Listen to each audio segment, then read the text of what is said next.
백사가 누구를 닮았는지 궁금했던 질문은 사실 진실을 암시하고 있었습니다. 희주의 언니 홍인아는 백사의 아버지 기자회견장에서 이런 질문을 던지며 백사 가족의 반응을 살폈습니다. 이미 모든 사실을 알고 있었던 홍인아는 신규진과 백사 가족을 압박하려는 의도였죠. 신규진은 당황하며 자리를 떠나려 했지만 홍인아는 웃으며 그녀를 막아섰습니다. 20년 전 홍인아는 백장호 의원의 계략으로 사고를 당했지만 살아남았습니다. 그녀의 아버지는 백장호의 비밀을 알게 된 뒤 이를 이용해 거래를 했습니다. 청운일보는 백장호에게 정부 인사들의 비밀과 기사거리를 제공받으며 성장했고 두 사람은 서로의 필요를 채우는 관계를 유지했습니다. 백장호 백사원의 할아버지는 낚시터에서 소년을 손자로 만들려고 했다. 백장호는 낚시터에서 어린 소년을 자주 만나 정신병이 있는 조카를 대신할 음모를 꾸민다. 그러나 낚시터 주인인 정상우는 백사원의 생명을 구했지만 백사원이 성장하면서 자신의 원래 자리를 빼앗은 사람에게 복수를 꾀한다. 신규진은 교도소에서 아들을 찾아내고 그의 삶을 되찾아주기 위해 모든 노력을 기울였습니다. 지하 조직을 만들어 범죄자들과 연결하며 자신의 계획을 실행했죠. 한편 사원은 자신을 키워줬던 낚시터 주인이 진실을 알고 있음을 깨닫고 그를 찾아가려 했습니다. 그러나 도착한 낚시터는 이미 불길에 휩싸여 있었습니다. 사원은 낚시터 주인을 구하려 했지만 화재로 인해 둘 다 쓰러지고 말았습니다. 이 사건은 앞으로의 전개에서 중요한 전환점이 될 것으로 보입니다. 진실이 드러나는 과정에서 어떤 대립과 희생이 있을지 기대를 모읍니다. 불타는 낚시터에서 백사와 함께 있던 지상우가 빠르게 현장에 도착하여 경찰에 신고한 후 두 사람을 병원으로 이송했습니다. 뭐예요? 도대체 무슨 일이 있었던 거예요? 경찰의 연락을 받고 낚시터 화재 소식을 들은 희주가 병원에 도착했습니다. 병원에서는 지상우가 최초 발견자로 희주 앞에 있었습니다. 희주야, 내가 의심했던 것 같아. 하지만 이거 하나만은 확실하더라고요. 지상우는 알 수 없는 말을 남기고 자리를 떠났습니다. 희주는 병실에 누워있는 백사를 바라보며 그동안의 일들을 떠올렸습니다.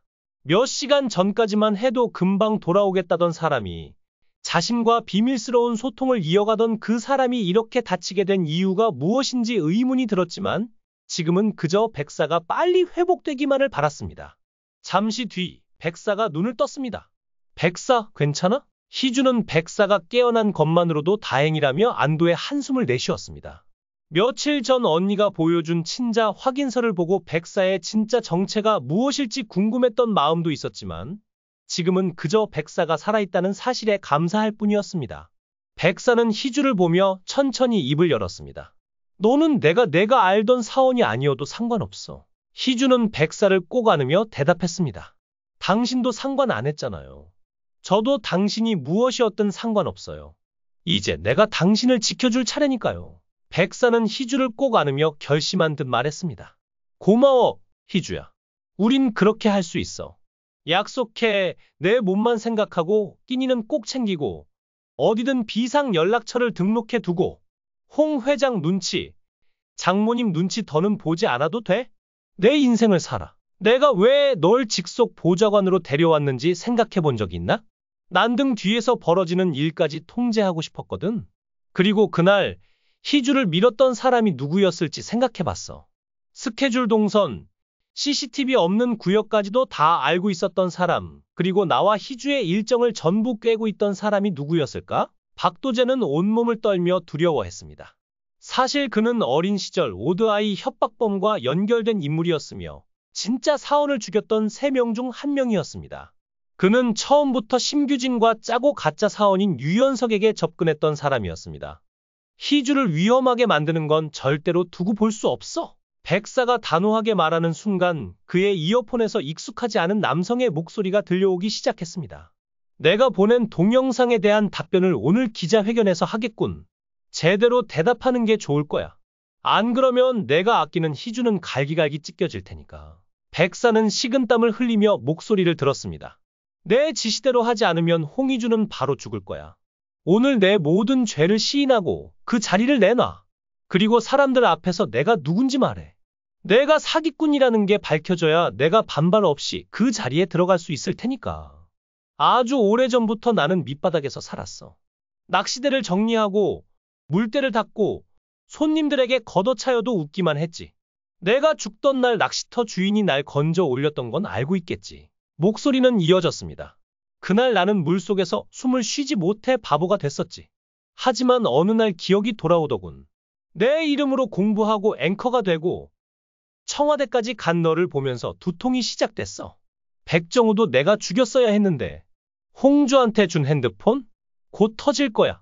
멈추고 싶다면 오늘 기자회견에서 모든 걸 밝히라고. 기자회견장 앞에 도착한 백사는 결심을 다졌습니다. 그는 이미 온전한 자신의 이름을 가질 수 없음을 알았습니다. 그 이름을 지키지 못한다면 차라리 모든 것을 없애버리겠어. 백사는 굳은 결심으로 인터뷰를 준비했습니다. 기자들이 질문을 던지기 시작했습니다. 백사 대변인, 동영상의 의미를 알고 계십니까? 숨을 고른 백사는 대답했습니다. 네, 백사입니다. 오늘 제가 해답을 가지고 왔습니다. 백장호 손자도 아니라며 자신의 출생 비밀을 밝힌 사원의 고백은 기자들 앞에서 큰 충격을 안겼습니다. 돌아가신 백장호 의원이 70세 나이에 얻은 혼의 자식입니다. 사원은 흔들리는 기자들을 바라보며 말을 이어갔습니다. 제 태생의 의문을 가지실 수 있겠지만 제가 말씀드릴 수 있는 것은 단 한 가지입니다. 저는 한 여자의 남편이고 그것만이 제가 스스로 쌓아 올린 이름이자 자리입니다. 사원은 희주에게 배웠던 수어로 마지막 문장을 이어갔고 이 장면은 집에서 희주 역시 지켜보고 있었습니다. 백사, 내가 지켜주기로 했는데 안 되는데. 희주는 속으로 외쳤습니다. 백사는 수어로 희주만이 이해할 수 있는 신호를 보내며 마지막 브리핑을 이어갔습니다. 마지막으로 나를 찾아줘. 406. 그의 마지막 말이 끝나자마자 생중계되던 화면은 갑자기 꺼졌습니다. 그리고 기자회견장은 폭발 사고가 일어났습니다. 그날 밤 뉴스에서는 백사 대변인이 피습을 당했고 폭발 사고로 흔적을 찾을 수 없다는 소식이 전해졌습니다.